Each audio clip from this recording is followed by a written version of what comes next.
Hello everyone, welcome back to my channel. आज मैं आप लोग के साथ रिसर्च एंड स्टैटिस्टिक्स के चैप्टर फर्स्ट के टॉपिक सेकंड को डिस्कस करूंगी, जिसमें हम लोग देखेंगे definition of research and nursing research. इसको हम हिंदी में समझाऊंगी मैं। वीडियो को स्टार्ट करने से पहले प्लीज़ चैनल को सब्सक्राइब कर दीजिएगा। फर्स्ट हम देखेंगे डेफिनेशन ऑफ रिसर्च। इसको हम ऑथर वाइज देखेंगे तो रिसर्च जो है अकॉर्डिंग टू क्लिफोर्ड वुडी 1957 में वो दिए थे हमें, जिनमें वो लिखे थे research comprises defining and redefining problem. Research में क्या शामिल रहता है? डिफाइनिंग, कोई भी चीज़ को डिफाइन करना, और रीडिफाइनिंग प्रॉब्लम, और हम जो भी प्रॉब्लम ले रहे हैं, जो भी हम जिस चीज़ में हम रिसर्च कर रहे हैं उसका भी डिफाइनिंग होना ज़रूरी है। फॉर्मुलेटिंग हाइपोथेसिस, क्या करेंगे हम? अजम्पशन करेंगे, मतलब अपना अनुमान लगाएंगे उस चीज़ में। और सजेस्टेड सॉल्यूशन, उसके बाद हम उसका सॉल्यूशन बनाएंगे कि क्या ये हम सॉल्यूशन उसमें यूज़ कर सकते हैं कि नहीं। Collecting, organizing and evaluating data, उसके बाद हम डाटा को कलेक्ट करेंगे एक ऑर्गेनाइज फॉर्म में, उसको अरेंज करेंगे, उसके बाद इवेलुएट करेंगे, मतलब उसको देखेंगे, उसको जांचेंगे। Making deduction and reaching conclusion, और उसके बाद जो भी डाटा हमें नहीं चाहिए होगा उसका हम डिडक्शन करेंगे और एक कंक्लूजन में पहुंचेंगे।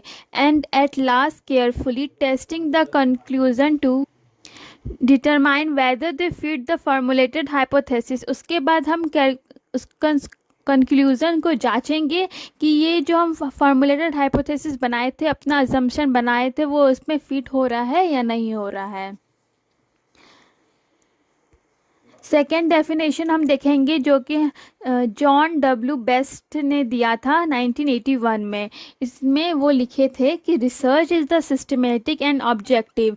रिसर्च क्या है? एक सिस्टमेटिक वे, एक अरेंज किया हुआ वे है, उसको हम अरेंज वाइज करेंगे, एक सिस्टमेटिक ढंग से उस रिसर्च को हम कंप्लीट करते हैं। और इसका ऑब्जेक्टिव मतलब उसका एक उद्देश्य होता है जब भी हम रिसर्च करते हैं। तो analysis and recording of controlled observation, उसके बाद हम उसको एनालाइज करते हैं और उसका ऑब्जर्व करते रहते हैं कि उसमें अगर कोई चेंजेस आ रहा है, या फिर जो भी हम एनालाइज करते हैं उसका एक रिकॉर्ड रखते हैं अपने पास।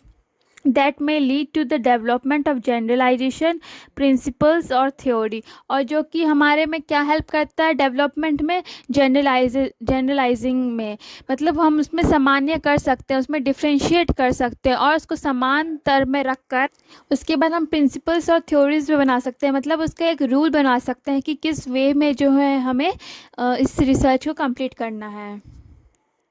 थर्ड डेफिनेशन हम देखेंगे जो कि सीबर्न्स एंड आर ग्रोव 2001 में दिए थे रिसर्च के लिए।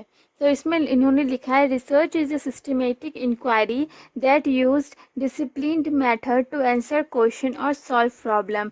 रिसर्च क्या है? एक सिस्टमेटिक ढंग है। इन्होंने भी कहा कि रिसर्च एक सिस्टमेटिक इंक्वायरी है जो कि हम डाटा कलेक्टिंग करने टाइप लेते हैं, जिस पे भी हम रिसर्च करते हैं उसमें हम डाटा कलेक्ट करते हैं। दैट यूज़ डिसिप्लिन मेथड, जो कि एक डिसिप्लिन मेथड है, हम उसको एक सीक्वेंस वाइज में ही करते हैं, एक डिसिप्लिन मैनर में करते हैं। टू आंसर क्वेश्चन और सॉल्व प्रॉब्लम, टू बहुत सारे क्वेश्चन का हम खुद जवाब देते हैं और बहुत सारे क्वेश्चन का हमें जवाब मिलता है जिस पे भी हम रिसर्च करते हैं वहाँ से। और उसके बाद हम उस प्रॉब्लम को, जो भी हम प्रॉब्लम लेते हैं, जो भी हमारा टॉपिक रहता है, हमारा हाइपोथेसिस रहता है, उसको हम सॉल्व करते हैं। उसके बाद हम डेफिनेशन देखेंगे नर्सिंग रिसर्च का, जो कि अकॉर्डिंग टू पॉलिट एंड बेक के द्वारा दिया गया था 2014 में। इसमें उन्होंने लिखा है, इसमें भी उन्होंने कहा है कि नर्सिंग रिसर्च एक सिस्टमेटिक इंक्वायरी, एक सीक्वेंस किया गया एक प्रोसेस है जो कि डिज़ाइन किया गया है इसलिए क्योंकि वो उनके नॉलेज डेवलप हो सके और जो भी इश्यूज़ आते हैं हॉस्पिटल में वो उनको सॉल्व कर सके। जैसे नर्स रहती हैं तो वो नर्स जो भी प्रॉब्लम आता है उनको वो सॉल्व कर सके, इंक्लूडिंग नर्सिंग प्रैक्टिस। इसमें नर्सिंग प्रैक्टिस इंक्लूड रहता है, नर्सिंग एजुकेशन दिया जाता है और नर्सिंग एडमिनिस्ट्रेशन भी इंक्लूड रहता है। सेकेंड हम डेफिनेशन देखेंगे according to American Nurses Association ANA 1980 में दिया गया था। इसमें इन्होंने लिखा है कि Nursing research is a systematic inquiry designed to develop trustworthy evidence about issue of importance to the nursing profession.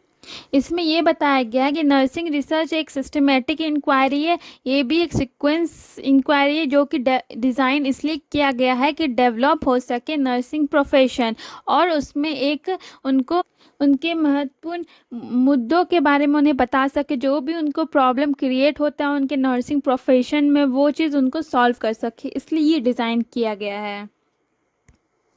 फिर थर्ड हम देखेंगे according to Burns and Grove, जो कि 2005 में दिए थे, जिनमें इन्होंने लिखा था nursing research is a systematic process of inquiry that use rigorous guidelines to produce valid and reliable knowledge relevant to nursing practice. इसमें भी इन्होंने बताया था कि नर्सिंग रिसर्च एक सिस्टमेटिक प्रोसेस है। ऑब्वियसली नर्सिंग रिसर्च जब भी हम करते हैं तो एक सिस्टमेटिक वे से ही करेंगे, उसका एक सिस्टमेटिक प्रोसेस है।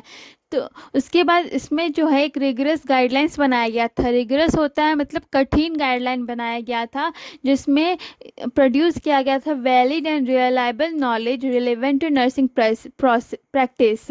इसमें एक वैलिड रीज़न दिया गया था और रिलायबल नॉलेज दिया गया था किसके बारे में, नर्सिंग प्रैक्टिस के बारे में, कि उनको कैसे करना चाहिए, उसके पीछे क्या रीज़न रहता है, ये सब इस चीज़ में एक नर्सिंग रिसर्च में दिया गया था। ऐसा कहना था बर्न्स एंड ग्रोव का। Thank you so much. अगर आप लोग को वीडियो समझ में आई होगी तो प्लीज़ लाइक शेयर सब्सक्राइब कीजिएगा। Thank you.